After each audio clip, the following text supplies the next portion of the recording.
Hello दोस्तों, नमस्कार। दिन भर की बड़ी खबर बिना देरी के आपको बताएंगे, जहां सबसे पहले बताएंगे भारत से तनाव के बीच मालदीव ने तुर्की से खरीदे सैन्य ड्रोन, समुद्री क्षेत्र की करेगा निगरानी। बताएंगे कैसे तुर्की के ड्रोन का मालदीव आना यूं ही नहीं है दोस्तों, भारत के डोर्नियर विमान से पीछे हटने की तैयारी में है मुइज़ू। जी हाँ दोस्तों, साथ ही साथ आपको बताएंगे प्रधानमंत्री मोदी का मिशन मॉरिशस, चीन की चालबाजी को ध्वस्त करने का है नया प्लान, वो प्लान भी आपको समझाएंगे। साथ ही साथ बताएंगे जम्मू कश्मीर में भी लोकतंत्र की होगी बहाली, एक दशक बाद विधानसभा चुनाव की सुगबुगाहट के बीच बड़ी खबर। साथ ही साथ आपको बताएंगे लोकसभा चुनाव 2024 से पहले इलेक्शन कमिश्नर अरुण गोयल ने दे दिया इस्तीफा। साथ ही लोकसभा चुनाव से पहले दोस्तों ममता सरकार ने राम नवमी पर बड़ा ऐलान कर दिया है। बताएंगे उनका क्या था इशारा, क्यों लिया है ये फैसला, सारी जानकारियां आपको बताएंगे। बस आप आराम से बने रहेगा वीडियो के अंत तक। और खबरों में आगे बढ़ने से पहले अपने देश भारत का और भारतीय सेना का दिल से समर्थन करते हैं तो इस वीडियो को लाइक करके, चैनल को सब्सक्राइब करके, बेल आइकन दबा के कमेंट में जय हिंद अवश्य कहिएगा। चलते हैं पहली और सबसे बड़ी खबर की तरफ, जहां भारत से तनाव के बीच मालदीव ने तुर्की से खरीदे सैन्य ड्रोन, समुद्री क्षेत्र की करेगा निगरानी। ये फैसला यूं ही नहीं उठाया है दोस्तों, मुइज़ू ने भारत के डोर्नियर विमान से पीछे हटने की तैयारी में है मुइज़ू। आपको बता दें मालदीव का राष्ट्रपति बनने के साथ ही चीन परस्त मोहम्मद मुइज़ू हिंद महासागर में स्थित इस द्वीपीय देश की सैन्य ताकत बढ़ाने में लगे हुए हैं। मालदीव ने तुर्की से सैन्य ड्रोन विमान को लेकर डील की थी, जिसकी पहली खेप मालदीव पहुंच गई है। इन ड्रोन विमानों का इस्तेमाल मालदीव भारत से लगती समुद्री सीमा की निगरानी में करेगा। मालदीव में तुर्की के ड्रोन के आने को भी भारत से जोड़कर देखा जा रहा है। माना यह जा रहा है कि इन ड्रोन को मुइज़ू इसीलिए लाए हैं ताकि भारत के डोर्नियर विमानों को इससे रिप्लेस कर सकें। दरअसल मालदीव के राष्ट्रपति पद पर आसीन होने के बाद मोहम्मद मुइज़ू ने पहला दौरा तुर्की का किया था। इसके पहले मालदीव के सभी राष्ट्रपति अपना पहला दौरा सबसे करीबी दोस्त भारत का किया करते थे। तुर्की जाने का परिणाम बाद में 3.7 करोड़ अमेरिकी डॉलर की ड्रोन डील के रूप में आया, जिसकी पहली खेप बीते 30 मार्च को मालदीव में पहुंची। हालांकि इन ड्रोन की संख्या कितनी है ये अभी स्पष्ट नहीं है। तुर्की से आए इन सैन्य उपकरणों को नूनू माफारू इंटरनेशनल एयरपोर्ट पर रखा गया है और अगले सप्ताह इनका संचालन शुरू करने की उम्मीद की जा रही है। जी हाँ, तुर्की से ड्रोन विमान ऐसे समय में मालदीव पहुंचे हैं जो मालदीव की सरकार ने वहां मौजूद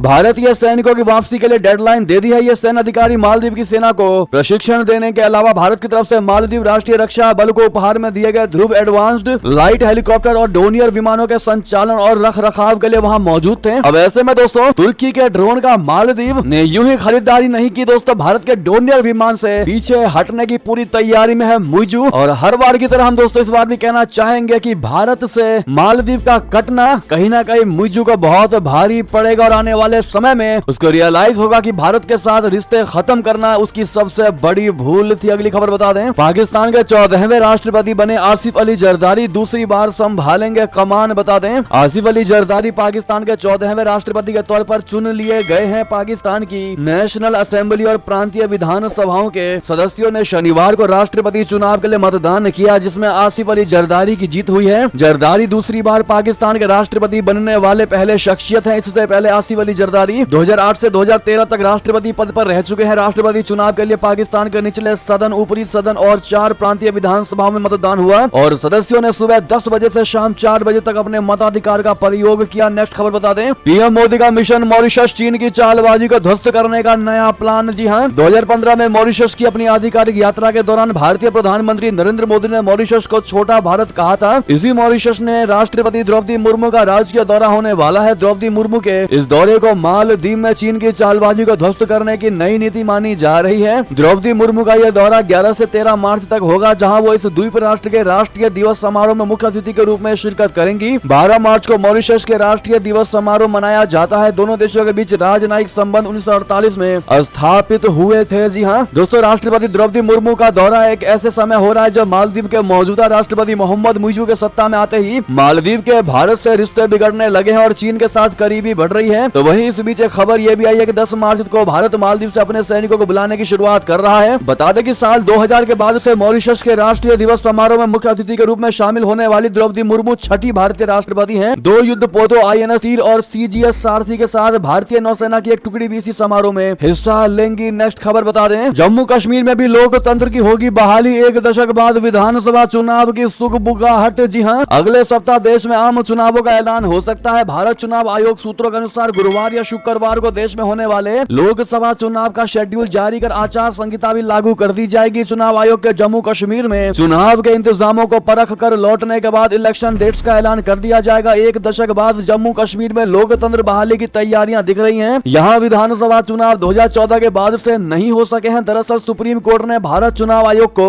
ये निर्देश दिया है कि वो आकलन कर ये बताएं कि केंद्र शासित प्रदेश में विधानसभा चुनाव कब तक संभव है। सुप्रीम कोर्ट ने किसी भी सूरत में सितंबर तक विधानसभा चुनाव कराने का निर्देश दिया है। अब चुनाव आयोग इन संभावनाओं को तलाश रहा है कि क्या केंद्र शासित प्रदेश में लोकसभा चुनाव के साथ ही विधानसभा चुनाव कराए जा सकते हैं। इसी संभावनाओं को खंगालने के लिए आयोग की एक टीम जम्मू कश्मीर का दौरा करेगी। इस टीम के बुधवार तक वापस आने की संभावना है। मुख्य चुनाव आयुक्त राजीव कुमार और चुनाव आयुक्त अरुण गोयल सहित पूरा पैनल केंद्र शासित प्रदेश का दौरा करेगा। जम्मू कश्मीर से चुनाव आयोग की टीम वापस आएगी। इसके बाद देश के आम चुनावों का ऐलान कर दिया जाएगा। सूत्रों की माने तो गुरुवार या शुक्रवार को चुनाव आयोग प्रेस कॉन्फ्रेंस करके शेड्यूल जारी करेगा। चुनाव की घोषणा होते ही आदर्श आचार संहिता लागू हो जाएगी। जी हाँ, इतना ही नहीं, आपको बता दें लोकसभा चुनाव के तुरंत बाद जम्मू कश्मीर में विधानसभा चुनाव करवाने के लिए गुलाम नबी आजाद ने भी अपील की है। जी हाँ, डेमोक्रेटिक प्रोग्रेसिव आजाद पार्टी यानी डीपीएपी के प्रमुख गुलाम नबी आजाद ने शनिवार को कहा कि लोकसभा चुनाव के तुरंत बाद जम्मू कश्मीर विधानसभा का चुनाव कराया जाना चाहिए, क्योंकि केंद्र शासित प्रदेश के लोग और लंबा इंतजार नहीं कर सकते हैं। उन्होंने ये भी कहा कि जम्मू कश्मीर के राज्य का दर्जा बहाल किया जाना चाहिए। दक्षिण कश्मीर के अनंतनाग जिले के छत्तरगुल में एक जनसभा को संबोधित करने के बाद पत्रकारों से बातचीत में आजाद ने कहा कि हम सालों से विधानसभा चुनाव का इंतजार कर रहे हैं, अब और इंतजार नहीं कर सकते। जी हाँ, अगली खबर बता दें, सबसे बड़ी खबर आ रही है ब्रिटेन के पीएम ऋषि सुनक की अब तक की सबसे बड़ी कार्रवाई। एक भारतीय हो जाएंगे खुश। जी हाँ, खालिस्तान समर्थकों के 300 बैंक खाते हुए जब्त। जी हाँ, कनाडा, अमेरिका और ऑस्ट्रेलिया से संदिग्ध लेन देन जांच के दायरे में करीब 100 करोड़ रुपए जब्त किए गए हैं खालिस्तानी समर्थकों के। जी हाँ दोस्तों, ये अभी की इस वक्त की सबसे बड़ी खबर हम आपको बता रहे हैं, जहां भारतीय मूल के ब्रिटेन के पीएम ऋषि सुनक ने सबसे बड़ी कार्रवाई की है। दोस्तों, ब्रिटेन की ऋषि सुनक सरकार ने भारत विरोधी खालिस्तान समर्थकों पर बड़ी कार्रवाई को अंजाम दिया है। खालिस्तानी फंडिंग नेटवर्क की कमर तोड़ने के लिए बनाई विशेष टास्क फोर्स ने खालिस्तान समर्थकों के 300 से भी अधिक बैंक अकाउंटों को सीज करके लगभग 100 करोड़ रुपए की रकम जब्त कर ली है। टास्क फोर्स ने इन सभी बैंक अकाउंट से कनाडा, अमेरिका, ऑस्ट्रेलिया और न्यूजीलैंड को हुए संदिग्ध ट्रांजैक्शन को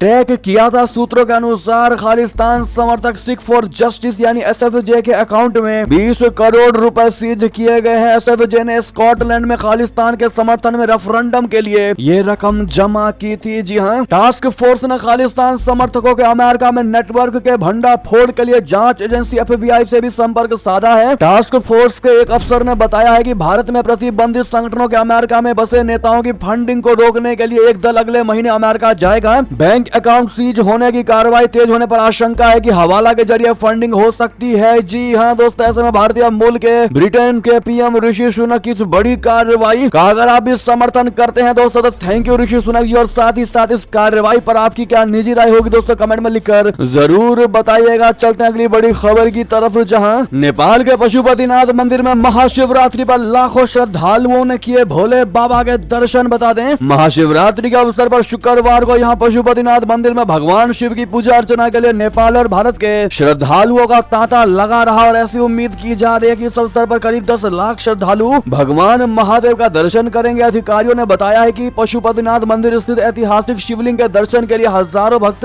सुबह से ही फूल, धूप, चावल और अन्य प्रसाद लेकर घंटों कतार में खड़े रहे। जी हाँ, भगवान शिव या महादेव को प्रलय के दौरान दुनिया के विघटन के लिए जिम्मेदार त्रिदेवों में से एक माना जाता है। ऐसे में महाशिवरात्रि क्यों मनाई जाती है दोस्तों, जिनको पता है वो कमेंट में लिखकर जरूर बताइएगा। चलते अगली खबर की तरफ, जहां लंदन से वॉशिंगटन तक घिरेगा चाइना। लाखों तिब्बती आज सड़क पर उतरेंगे और करेंगे हल्ला बोल चीन के खिलाफ। जी हाँ, चीन के खिलाफ आज दुनिया के अलग अलग देशों में विरोध प्रदर्शन करने की तैयारी है। लंदन, न्यूयॉर्क, वॉशिंगटन समेत दुनिया के कई शहर इस लिस्ट में शामिल है, जहां विरोध प्रदर्शन होंगे। लाखों तिब्बती और उनके समर्थक कई देशों के प्रमुख शहरों में विरोध प्रदर्शन करेंगे। भारत में मौजूद तिब्बती भी चीन का विरोध करेंगे, लेकिन सवाल ये है कि तिब्बती किस चीज का विरोध प्रदर्शन करने जा रहे हैं और क्यों वो चीन के खिलाफ आवाज उठाएंगे। दरअसल तिब्बती राष्ट्रीय विरोध दिवस हर साल किया जाने वाला एक विरोध प्रदर्शन है, जो तिब्बत में चीन की उपस्थिति के खिलाफ 1959 के तिब्बती विद्रोह को की याद दिलाता है। तिब्बती इतिहास में यह दिन बेहद ही खास और महत्वपूर्ण माना जाता है। दरअसल घटना 10 मार्च 1959 को शुरू हुई, जब हजारों तिब्बती चीन के कब्जे के विरोध में सड़कों पर उतर आए थे। नेक्स्ट खबर बता दें, इस देश में करीब 300 बच्चों का बंदूक की नोक पर अपहरण राष्ट्रपति ने रेस्क्यू के लिए भेज दी सेना। जी हाँ, नाइजीरिया में हाल के वर्षों में सबसे बड़ा सामूहिक अपहरण की घटना सामने आई है। देश के उत्तर पश्चिम प्रांत कदूना में एक स्कूल से करीब 300 छात्रों का बंदूक की नोक पर अपहरण कर लिया गया है। नाइजीरिया के राष्ट्रपति बोला अहमद टिनुबू ने बच्चों के रेस्क्यू के लिए सेनाएं भेज दी है। जी हाँ दोस्तों, ये बहुत बड़ी बात है, बहुत बड़ी खबर है कि किसी देश में करीब एक साथ 300 बच्चों का बंदूक की नोक पर अपहरण कर लिया जाता है और इंटरनेशनल लेवल पर बाकी देश चुप्पी साधे बैठे हुए हैं, चुप्पी लगाकर बैठे हुए हैं। इस पर तुरंत प्रभाव से एक्शन होना चाहिए। नेक्स्ट खबर बता दे, पाकिस्तान जिंदाबाद का नारा लगाने वालों को मार दो गोली। कांग्रेसी नेता के बयान पर मच गया हंगामा। जी हाँ, कर्नाटक सरकार में मंत्री और कांग्रेसी नेता के.एन. राजन्ना ने विधानसभा में नारेबाजी मामले पर विवादित बयान दिया है। उन्होंने शनिवार को कहा कि पाकिस्तान समर्थक नारे लगाने वालों को गोली मार दी जानी चाहिए। दरअसल राज्यसभा चुनाव में जीत के बाद कांग्रेसी नेता सैयद नसीर हुसैन के समर्थकों ने कर्नाटक विधानसभा में नारेबाजी की थी। ये दावा किया गया कि इस दौरान पाकिस्तान जिंदाबाद के नारे लगाए गए थे। राजन्ना ने कहा कि क्या हुआ, कांग्रेस की छवि तो ठीक है, इसमें सुधार हुआ है। अगर किसी ने नारे लगाए हैं या फिर पाकिस्तान का समर्थन किया है तो उसे गोली मार दी जाए, इसमें कुछ गलत नहीं है। नेक्स्ट खबर बता दें, कुपवाड़ा के शख्स ने पीओके में खुद से जाकर पाकिस्तानी सरकार को ऐसा धोया है। दोस्तों, कहा यहाँ सब सड़कों पर है। जी हाँ, भारत के कश्मीर में जिस दिन प्रधानमंत्री मोदी जी ने 1000 लोगों को नियुक्ति पत्र वितरित किया, उसी दिन पाकिस्तान अधिकृत कश्मीर यानी पीओके में 1000 लोगों की नौकरी जाने पर प्रदर्शन हुआ। जम्मू कश्मीर के कुपवाड़ा जिले के शख्स ने पीओके में कहा कि पीओके की हालत बद से बदतर है, लोगों के पास खाने के लिए कुछ भी नहीं है। आर्मी से रिटायर्ड एक शख्स ने कहा कि जम्मू कश्मीर और पीओके की तुलना ही करना गलत है, इन दोनों की तुलना की ही नहीं जा सकती। पाकिस्तान के प्रसिद्ध यूट्यूबर शोएब चौधरी से बात करते हुए एक शख्स ने कहा कि पाकिस्तान और भारत की तुलना करना ठीक नहीं है। आज भारत बहुत आगे जा चुका है, पाकिस्तान को आगे जाने के लिए लंबा वक्त चाहिए। पाकिस्तानी शख्स ने कहा कि पीओके में कोई डेवलपमेंट नहीं हो रहा है। दरअसल पीओके के प्राइम मिनिस्टर एक छोटे से पुल का उद्घाटन करने पहुंचे थे। इस दौरान उन्होंने जम्मू कश्मीर को पाकिस्तान में शामिल करने की बात कही। साथ ही साथ हम आपको ये भी बता दें कि एक्सपर्ट ने शहबाज सरकार को बड़ी नसीहत दी। कहा मुंबई से सीखे पाकिस्तान, कैसे सुधरेगी तुम्हारी अर्थव्यवस्था। जी हाँ, पाकिस्तान में बीते महीने हुए चुनाव के बाद नई सरकार के सामने अर्थव्यवस्था को पटरी पर लाना सबसे बड़ी चुनौती है। इस स्थिति से देश को बाहर निकालने के लिए आर्थिक मामलों के जानकार यूसुफ नजर ने शहबाज शरीफ सरकार को कुछ सुझाव दिए। उन्होंने कहा है कि देश में निवेश को आकर्षित करने और कर्ज कम करने के लिए तुरंत कदम उठाना बहुत जरूरी है। यूसुफ नजर का कहना है कि पाकिस्तान सरकार को विदेशी निवेश आकर्षित करने के लिए अपनी अर्थव्यवस्था को खुला और सहिष्णु बनाने की आवश्यकता है। ऐसे किए बिना पाकिस्तान की कम बचत दर और तकनीकी विकास के स्तर को देखते हुए उच्च विकास हासिल करना संभव होगा। इसके लिए पाकिस्तान को हांगकांग, दुबई, मुंबई, कुलालंपुर जैसे शहरों की तरफ देखने की आवश्यकता है। नेक्स्ट खबर बता दें, इस देश का पूर्व राष्ट्रपति ड्रग्स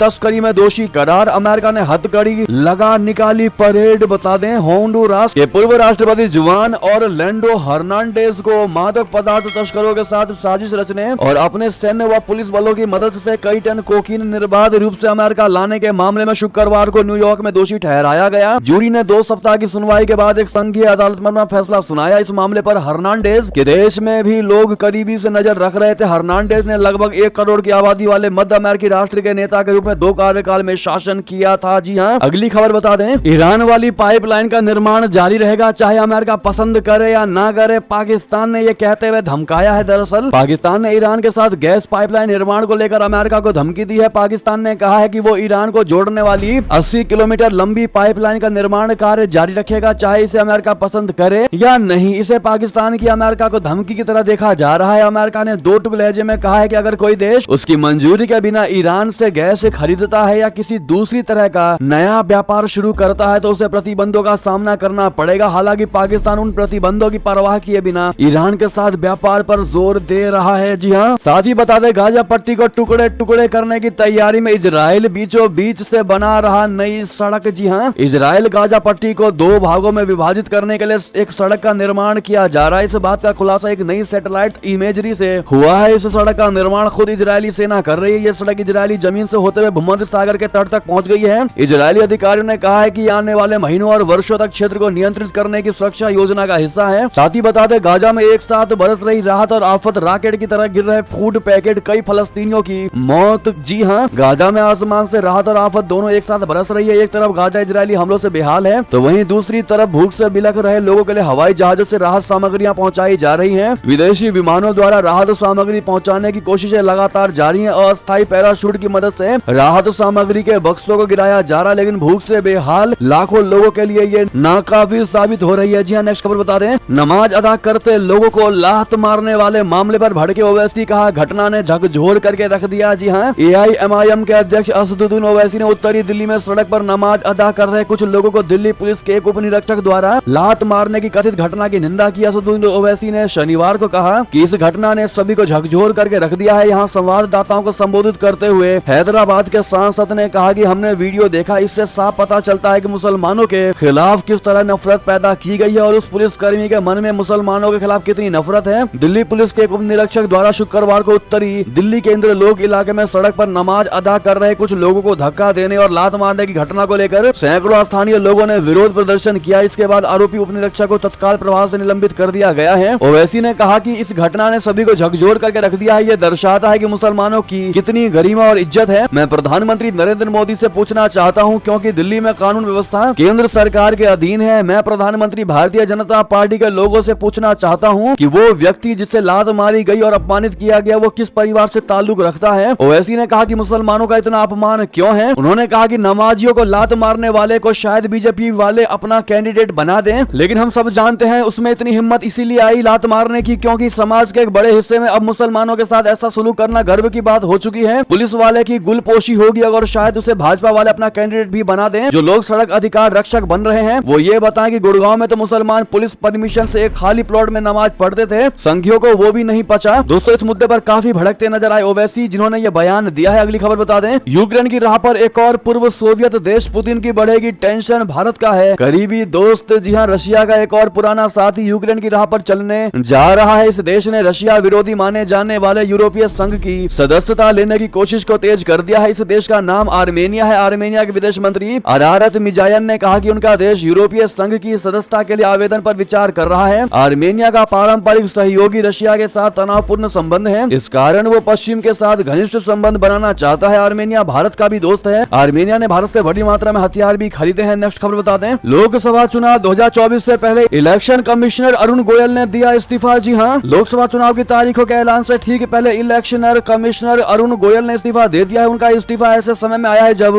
चुनाव की तैयारियां जोरों पर है। अरुण गोयल का इस्तीफा राष्ट्रपति ने स्वीकार कर लिया है। अरुण गोयल मुख्य चुनाव आयुक्त बनने की रेस में सबसे आगे थे, क्योंकि मौजूदा मुख्य चुनाव आयुक्त राजीव कुमार फरवरी 2025 में रिटायर होने वाले हैं। याद दिला दे कि चुनाव आयुक्त अरुण गोयल की नियुक्ति के वक्त भी काफी विवाद देखने को मिला था। साथ ही साथ बता दें, पश्चिम बंगाल में पहली बार राम नवमी पर होगी अब छुट्टी। लोकसभा चुनाव से पहले ममता बनर्जी सरकार का सबसे बड़ा ऐलान। जी हां दोस्तों, लोकसभा चुनाव 2024 से पहले पश्चिम बंगाल सरकार ने बहुत बड़ा ऐलान किया है। बंगाल की ममता सरकार ने राम नवमी यानी 17 अप्रैल पर छुट्टी की घोषणा कर दी है। उस दिन इमरजेंसी सेवाओं को छोड़कर सभी सरकारी संस्थान बंद रहेंगे। ये घोषणा टीएमसी की एक बड़ी रैली से ठीक एक दिन पहले की गई है। रविवार यानी 10 मार्च को कोलकाता के ब्रिगेड मैदान से मुख्यमंत्री ममता बनर्जी चुनावी प्रचार का बिगुल फूकेंगी। यानी आज बंगाल में दुर्गा पूजा, काली पूजा और सरस्वती पूजा हमेशा से धूमधाम से मनाई जाती रही है, लेकिन रामनवमी और हनुमान जयंती ने अब पहले से कहीं ज्यादा व्यापक पैमाने पर रूप धारण कर लिया है। दोस्तों आपको बता दें कि पिछले कुछ वर्षों में बंगाल में रामनवमी के दौरान हिंसा देखने को मिलती रही है। पिछले साल भी राज्य के कुछ इलाकों में रामनवमी पर हिंसा भड़क गई थी। बीजेपी आरोप लगाती रही है कि राज्य सरकार इकट्ठा होने और धार्मिक जुलूस निकालने के लोगों अधिकारों पर अंकुश लगाने की कोशिश करती है। लेकिन इस बार रामनवमी की छुट्टी की घोषणा को इस रूप में भी देखा जा रहा है कि चुनावी सीजन में टीएमसी ने हिंदुओं के प्रति उसके नरम रुख को दिखाने की कोशिश की है। बहरहाल क्या लगता है दोस्तों आपको, पश्चिम बंगाल की ममता बनर्जी द्वारा रामनवमी पर छुट्टी के ऐलान के बाद क्या बंगाल की जनता खास करके हिंदू समुदाय क्या संदेश खाली वाले हिंसा को भूल जाएगा, या फिर इस बार टीएमसी को जवाब जरूर देगी बंगाल की जनता? जो भी आपको लगता है दोस्तों अपनी राय अवश्य दीजिएगा। साथ ही आपको ये भी बता दें कि टीएमसी का प्रधानमंत्री मोदी जी पर तीखा हमला, कहा आपकी बंगाल यात्राओं से भाजपा की ओर आकर्षित नहीं होंगे मतदाता। जी हां, तृणमूल कांग्रेस ने शनिवार को कहा कि प्रधानमंत्री नरेंद्र मोदी के पश्चिम बंगाल का लगातार दौरा करने से राज्य के मतदाता भारतीय जनता पार्टी की ओर अट्रैक्ट यानी आकर्षित नहीं होंगे। पार्टी ने कहा कि इसके बजाय मोदी के ये दौरे भाजपा को अस्वीकार करने के मतदाताओं के संकल्प को मजबूत करेंगे। तृणमूल के नेता कृणाल घोष ने कहा कि पहले भी प्रधानमंत्री ने बंगाल का लगातार दौरा किया है और इस बार भी कुछ अलग नहीं होगा। साथ ही साथ आपको अगली खबर बता दें, लोकसभा चुनाव से पहले एनडीए में लौटे चंद्रबाबू नायडू। आंध्र प्रदेश में टीडीपी बीजेपी का गठबंधन, पवन कल्याण भी आए साथ। जी हां, लोकसभा चुनाव में अब कुछ ही वक्त बचा है। ऐसे में अन्य प्रदेशों की तरह आंध्र प्रदेश में भी राजनीतिक सरगर्मियां तेज हो गई हैं। राज्य में लोकसभा चुनाव के साथ ही विधानसभा चुनाव होने हैं। इससे पहले सभी दल अपनी अपनी बिसात बिछाने में लगे हैं। इसी कड़ी में आंध्र प्रदेश में भाजपा तेलुगु देशम पार्टी यानी टीडीपी और जनसेना पार्टी के बीच शनिवार को गठबंधन के लिए सहमति बन गई। टीडीपी सांसद कनक